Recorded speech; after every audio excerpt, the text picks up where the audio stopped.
zal nghe tiếng đi và sa mồi giờ đang sẽ thêm ra ran mồi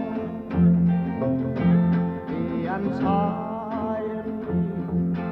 cái mi đó lâu đen chuan sai đen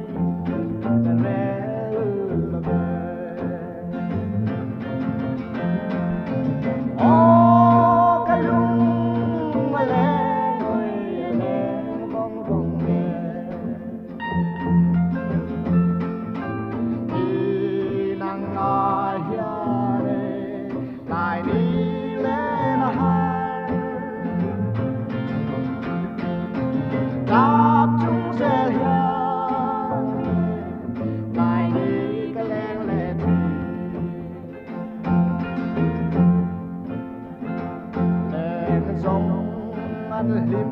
man rual mo min tum lâu cả tum bil lâu la yang par su cả lung lai quay tu min non về mo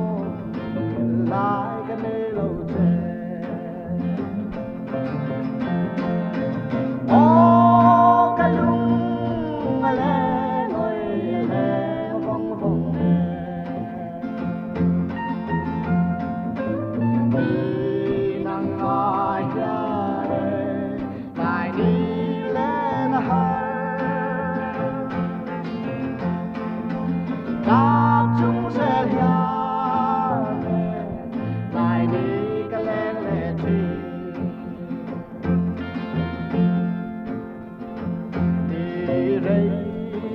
về to lòng nặng nề